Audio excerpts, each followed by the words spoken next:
नमस्कार, मैं हूं दीपाली राणा। आप देख रहे हैं मिड कैप मंत्रा। शुरुआत करेंगे इस वक्त की हेडलाइंस के साथ। अगस्त सीरीज की मंथली एक्सपायरी के दिन बाजार कमजोर। निफ्टी करीब 120 पॉइंट गिरकर 24,600 के नीचे। बैंक निफ्टी भी 300 पॉइंट लुढ़का। मिड और स्मॉल कैप में भी कमजोरी। आईटी, फार्मा, रियल्टी में सबसे ज्यादा कमजोरी। तीनों इंडेक्स 1 से 1.5% कमजोर। उधर एनबीएफसीज में भी बिकवाली, लेकिन चुनिंदा ऑटो, एफएमसीजी में खरीदारी। आज का बिग स्टॉक हीरो मोटो करीब 1.5% मजबूत। इंटरग्लोब एविएशन में 89 लाख शेयरों की ब्लॉक डील हुई।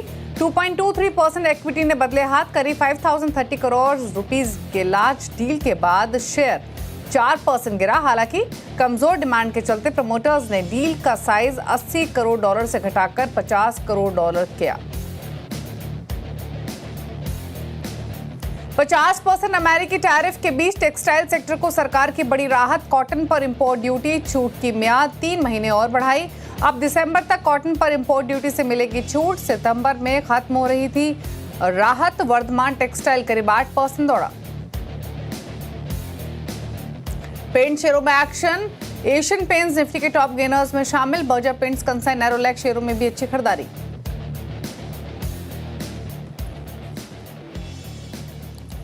आप देख रहे हैं मिड कैप मंत्रा। हमारे साथ है प्रतिफ इनमार्ट के हरीश जुजारे। लेकिन पहले लेकर आते हैं इस समय का मार्केट का अपडेट आपके सामने। थोड़ी सुस्ती, थोड़ी सी टर्बुलेंस मार्केट में देखने को मिल रही है। लाल निशान में कारोबार ना सिर्फ निफ्टी में बल्कि मिड कैप, स्मॉल कैप्स में भी दिखाई देगा। तो ब्रॉडर मार्केट में भी दबाव है और दबाव देखने को मिल रहा है फ्रंटलाइन इंडाइसेस में भी। निफ्टी हालांकि वॉलेटाइल रहा है, जहां से शुरुआत के बाद जो एक गैप डाउन हमने स्लिप होते हुए देखा था मार्केट्स, वहां से थोड़ा संभला जरूर है, लेकिन अभी भी आधा परसेंट नीचे निफ्टी ट्रेड कर रहा है। 24,572 मौजूदा लेवल्स देखने को मिल रहे हैं। निफ्टी बैंक 450 अंक नीचे है। यहाँ आधा परसेंट से ज्यादा की कमजोरी देखने को मिल रही है। लेकर आते हैं मिड कैप्स और स्मॉल कैप्स। वहां भी प्रेशर है। अब ऑलमोस्ट 0.25% नीचे मिड कैप इंडेक्स ट्रेड कर रहा है। 450 पॉइंट की कमजोरी यहां देखने को मिल रही है। स्मॉल कैप इंडेक्स भी लगभग 0.1% नीचे ही ट्रेड कर रहा है। मार्केट की ब्रेथ भी इसीलिए आपको नेगेटिव साइड पर इंक्लाइंड दिखाई देगी अगर एनएससी स्टार्ट देखेंगे, क्योंकि दिग्गज हुए छोटे मझोले स्टॉक्स प्रेशर सभी में है। 1729 स्टॉक से जो कि गिरकर ट्रेड कर रहे हैं, 995 स्टॉक से जो कि बढ़कर कर रहे हैं कारोबार। अब लेकर आते हैं आपके सामने sectoral heat map. Sector specific moves कैसे हैं वो एक बार आपकी स्क्रीन पर लेकर आते हैं। तो सभी सेक्टर्स लाल निशान में ट्रेड कर रहे हैं। सबसे ज्यादा प्रेशर कहाँ है वो पॉकेट्स दिखाते हैं। सबसे ज्यादा कमजोरी है रियल्टी में 1.5% नीचे। आईटी लगभग 1.5% नीचे है। इसके अलावा निफ्टी फार्मा 1% नीचे ट्रेड कर रहा है आज के सेशन में। फाइनेंशियल्स हमने देखे ही, निफ्टी बैंक, निफ्टी फाइनेंशियल्स ये दोनों भी 0.1% नीचे है। डिफेंस इंडेक्स 1% नीचे ट्रेड कर रहा है। मेटल, एफएमसीजी, साथ ही ऑटोज यहाँ भी 1/4% से लेकर आधा % की कमजोरी है। प्रेशर कैपिटल इंडेक्स और ऑयल एंड गैस में भी देखने को मिल रहा है। तो चौतरफा दबाव आज के सेशन में मार्केट में दिखाई दे रहा है। अब स्ट्रैटेजीज क्या हो सकती हैं इंडेक्स पर या स्टॉक पर, इस पर करते हैं बातचीत। कैसे आप ट्रेड ले सकते हैं इस पर करते हैं फोकस। हरीश नमस्कार, बताइए पहले तो निफ्टी बैंक निफ्टी पर आपकी क्या राय रहेगी? रेंज में ही टिल मार्केट क्लोजिंग ट्रेड होते हुए देख रहे हैं या कोई ट्रेडिंग अपॉर्चुनिटी भी दिख रही है? गुड आफ्टरनून दीपाली जी। बिल्कुल, हमने अगर जिस तरीके से हमें लगातार एक वीकनेस देखने मिल रहा है, जैसे 25,000 से स्टॉक निफ्टी इंडेक्स लगातार नीचे के मूव होते नजर आ रहा है, तो निफ्टी में देखा जाए तो एक स्ट्रॉन्ग सपोर्ट जोन के आसपास आ चुका है, जो लग रहा है कि 24,450 470 के आसपास है। तो मुझे लग रहा है कि यहाँ तक फिर से और थोड़ा बिग वाली देखने मिल सकती है। तो वो लेवल जब क्रूशियल बना रहेंगे निफ्टी के लिए, लेकिन जिस तरीके से ऊपर लेवल पे बिल्कुल इंडेक्स टिकने पर है, उसके हिसाब से लग रहा है कि थोड़ा बहुत बिग वाली और एक्सटेंड हो सकती है, जो कि सपोर्ट जोन्स बन रहा है 24,450 470 के आसपास तक। तो मुझे लग रहा है कि थोड़ा कॉशियस अप्रोच रखना चाहिए स्टॉक्स में भी, देखा है जो बिल्कुल ऊपर लेवल पे टिकने पर है इंडेक्स। तो दूसरी चीज है कि अगर बैंक निफ्टी की बात करते हैं, देखिए बैंक निफ्टी में क्लियरली एक ब्रेकडाउन दे चुका है इंडेक्स में, और मुझे लग रहा है कि नीचे के सपोर्ट और थोड़ा नीचे के और नजर आ रहे हैं, जो कि 53,500 के आसपास है। तो वहां तक मुझे लग रहा है कि बिग वाली और एक्सटेंड हो सकती है बैंक निफ्टी में। तो दोनों इंडेक्स में थोड़ा बहुत स्ट्रेंथ इतना ज्यादा दिख नहीं रहा है, और मुझे लग रहा है कि थोड़ा कॉशियस अप्रोच के साथ पोजिशन स्लाइड रखना चाहिए। और आज के लिए मेरे 2 स्टॉक्स रहेंगे रडार पे। पहला स्टॉक रहेगा, देखिए लास्ट कुछ दिनों से न्यू जनरेशन स्टॉक्स में अच्छा खासा मोमेंटम बन रहा है। मुझे लग रहा है कि उसमें से नायका एक स्टॉक है जहाँ पे कंटिन्यूअसली एक अप ट्रेंड देखने मिल रहा है, तो higher top higher bottom intact है। मुझे लग रहा है कि यहाँ पे क्लियरली एक ब्रेकआउट दिया है स्टॉक में वीकली चार्ट सेक्टर पे, और बाय करने की राय रहेगी करंट लेवल्स में भी। ऊपर मुझे लग रहा है कि 250 और 260 लेवल्स के लिए देखने मिल सकते हैं, और 215 का स्टॉप लॉस मेंटेन करना चाहिए नायका में। और दूसरा स्टॉक ही मेरा सेल साइड का रहेगा। तो अगर देखा है तो आईटी सेक्टर में थोड़ा वीकनेस देखने मिल रहा है। लग रहा है कि ये थोड़ा ऑलरेडी अगर चार्ट सेटअप्स में देखते हैं बहुत सारे स्टॉक्स में एक ब्रेकडाउन भी देखने मिल रहा है। उसमें से टाटा टेक महिंद्रा एक है जहाँ पे एक फ्लैट पैटर्न का ब्रेकडाउन दिया है। मुझे लग रहा है कि यहाँ पे एक बिग वाली और एक्सटेंड हो सकती है, और नीचे की ओर मुझे लग रहा है कि टारगेट्स जो बन रहेंगे 1425 का, और मुझे लग रहा है कि स्टॉप लॉस मेंटेन करना है 1500 का, 1500 के 20 का। ओके, तो चलिए ट्रेड्स आपको रेकमेंड किए गए हैं। स्टॉक स्पेसिफिक टेक महिंद्रा 1495 पर भी ट्रेड कर रहा है, 7 रुपये नीचे। हालांकि यहाँ पर पोजीशंस आप बना सकते हैं, तो ये एक राय आपको दी गई है। नायका पर एक ट्रेड रेकमेंड किया गया है, 232 पर ट्रेड कर रहा है अभी। यहाँ पर भी खरीदारी की पोजीशंस आप इनिशिएट कर सकते हैं। फिलहाल हल्की बढ़त के साथ ही कारोबार करते हुए दिखाई दे रहा है। चलिए अब आगे बढ़ेंगे और एक बार लेकर आते हैं मिड कैप्स का हाल। इंडेक्स तो आपने देखा ही ऑलमोस्ट 500 पॉइंट नीचे ट्रेड कर रहा है। पॉकेट्स दिखाते हैं मिड कैप्स में जहां पर प्रेशर है। आईटी के साथ शुरुआत करेंगे। ई क्लर्क्स 4% नीचे, मास्टेक 3% नीचे, 2% चार सिस्टम, सोनाटा सॉफ्टवेयर भी 1.5% नीचे कर रहा है ट्रेड आज के कारोबार में। आईटी के अलावा प्रेशर जहां पर दिखाई देगा क्लियरली आज के सेशन में वो रियल्टी है। इसमें हपटाउन 3% नीचे, 2% नीचे प्रेस्टीज, फिनिक्स 2.5% नीचे, 2% नीचे लोधा डेवलपर्स कर रहा है कारोबार आज के सेशन में। इनफैक्ट सबसे ज़्यादा गिरने वाले पॉकेट्स भी दो ही हैं, रियल्टी और आईटी। एनबीएफसीज में सुंदरम फाइनेंस 4.5% नीचे, 2% नीचे आरईसी, कैनफिन होम्स 2% नीचे, मुतरस्सर फाइनेंशियल सर्विसेज में 1.5% की गिरावट आज के कारोबार में देखने को मिल रही है। फार्मा में जहां प्रेशर उसमें gland pharma, GSK pharma, Zydus life 2% तक नीचे, ये स्टॉक्स भी कारोबार कर रहे हैं आज के सेशन में। मिड कैप से कुछ सेलेक्ट स्टॉक जो कि बढ़कर कर रहे हैं कारोबार। ओला इलेक्ट्रिक 8.5% ऊपर, कल्याण ज्वेलर्स 2% ऊपर, 1.5% ऊपर पेट्रोनेट, वोल्टास 1% ऊपर कर रहा है ट्रेड। तो ये रहा मिड कैप्स का हाल आपकी स्क्रीन्स पर। कुछ और स्टॉक्स मिड कैप्स में जो लूजिंग साइड पर है उसमें भारतीय हेक्साकॉम 3.5% नीचे है, 3.5% नीचे Page industries, Adani total gas 3.5% नीचे, 3% नीचे AB fashion and retail trade करते हुए दिखाई देगा। तो ये रहा मिड कैप्स का पूरा एक्शन। लेकिन चलिए आगे बढ़ेंगे और आपको बता दें यूएस का भारत पर 50% टैरिफ लागू हो गया है। अमेरिकी टैरिफ का भारत पर कितना होगा असर, बताने के लिए लक्ष्मण रॉय हमारे साथ मौजूद हैं। लक्ष्मण बताइए एग्जैक्टली कहाँ कहाँ इम्पैक्ट होगा, क्या डिटेल्स?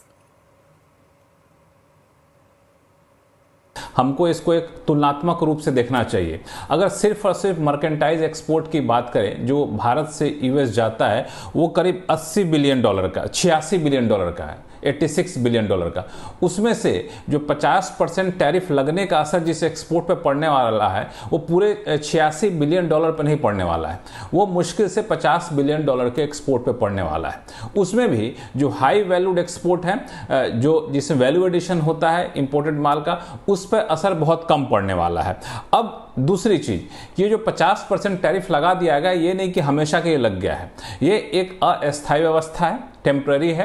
ये अगले कुछ दिनों में, जैसा कि संकेत भी मिल रहा था, दोनों पक्षों की तरफ से सकारात्मक संकेत मिले हैं, बातचीत के दरवाजे खुले हुए हैं, बातचीत चल रही है, तो हो सकता है आने वाले दिनों में 50% टैरिफ घट जाए और फिर ट्रेड डील के जरिए जितना टैरिफ तय होगा वो होने की संभावना है।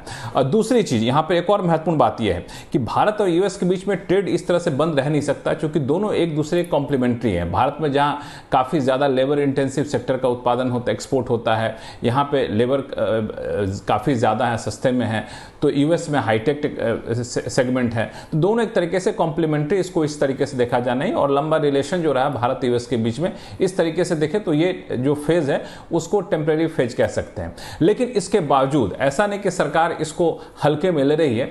जो सूत्रों से मुझे संकेत मिल रहे हैं उसके मुताबिक सरकार इसको एक अवसर के तौर पर ले रही है।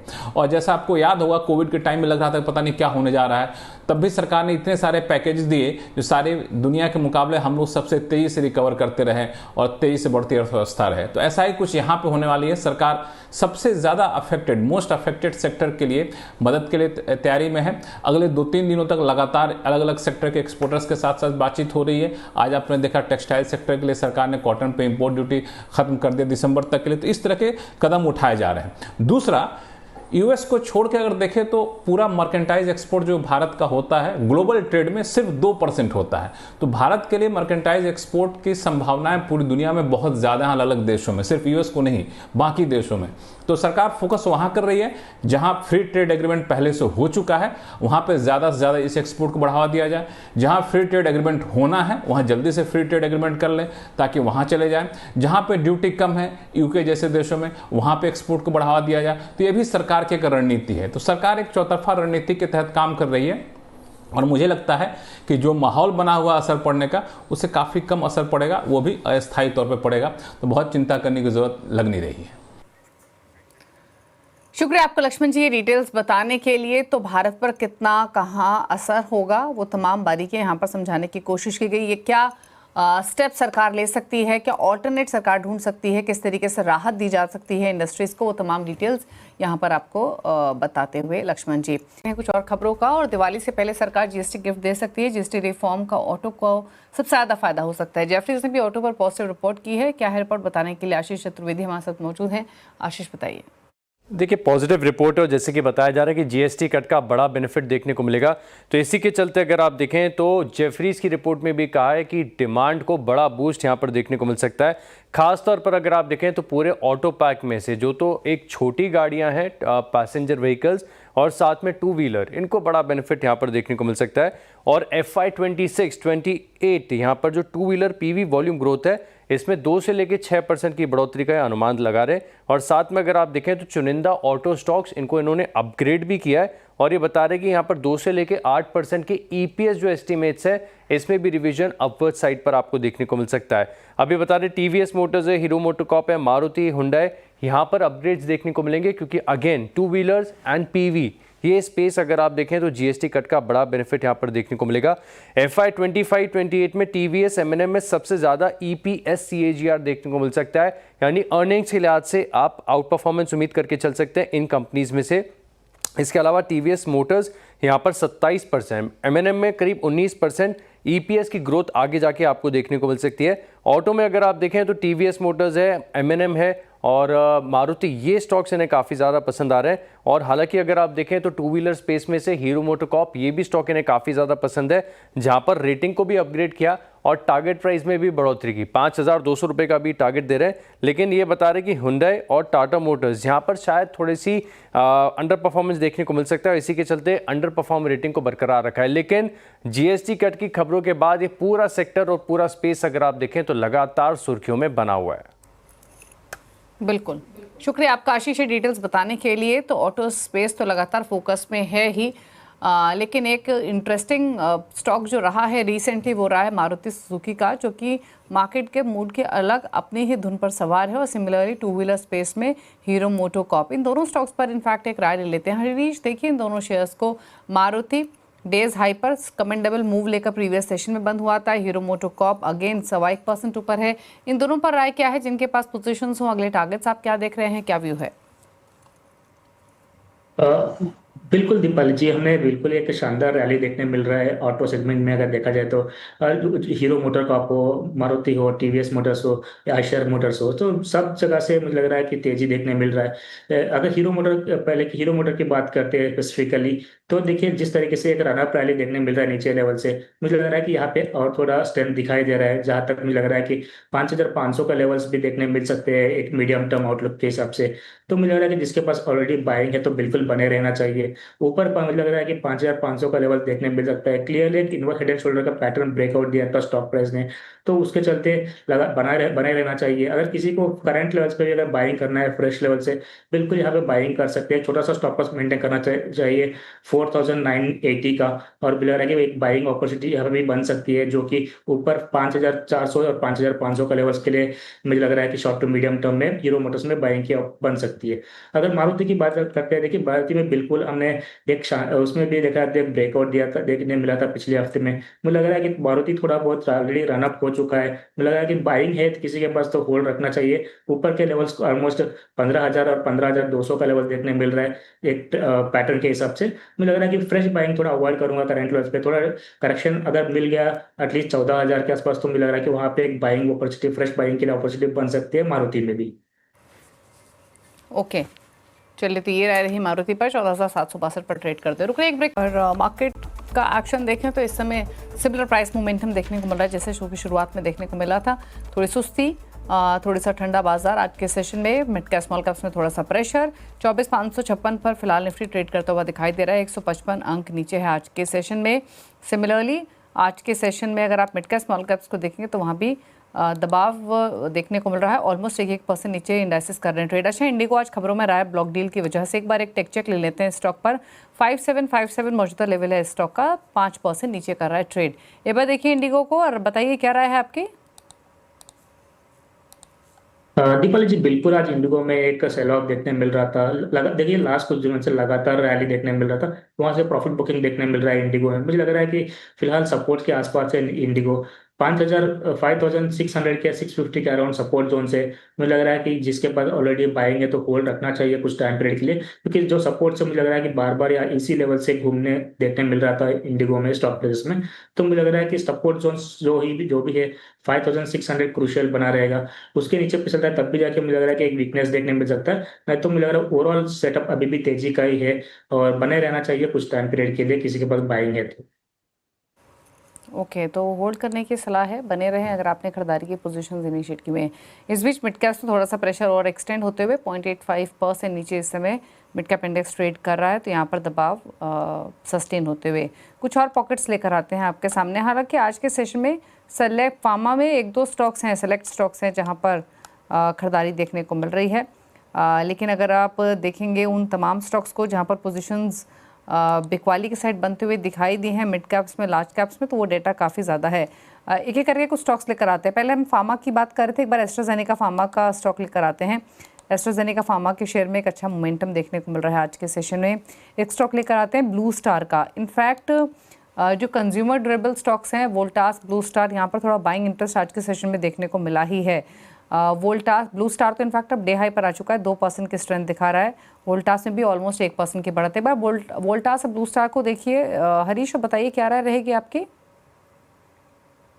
बिल्कुल दीपाली जी, ब्लू स्टार की स्पेसिफिकली बात करते हैं। देखिए लास्ट कुछ दिनों से हमने कंसोलिडेशन से निकलते हुए स्टॉक प्राइस को देखा है।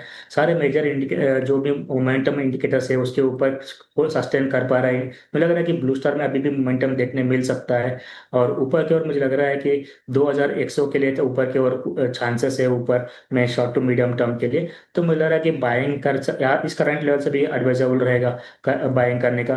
नीचे के सपोर्ट्स की बात करते हैं तो 1780 के अराउंड एक स्ट्रॉन्ग सपोर्ट जोन है। उसी के स्टॉप लॉस मेंटेन करके बाइंग एक अपॉर्चुनिटी बन सकती है यहाँ पे, जो कि 2100 के लिए टारगेट्स बनेंगे ब्लू स्टार में। ओके, चलिए, फिर आ रही ब्लू स्टार पर 1900 के लेवल्स देखने को मिल रहे हैं। चलिए, इसी के साथ शो को समेटने का वक्त है। शुक्रिया आपका हरीश आने के लिए शो में और सभी ट्रेड्स पर अपनी राय देने के लिए। एक ब्रेक इसी के साथ। मिड कैप मंत्रा में इतना ही। ब्रेक पर आपके लिए लेकर आएंगे नो योर कंपनी। तो वापस आते हैं। नमस्कार।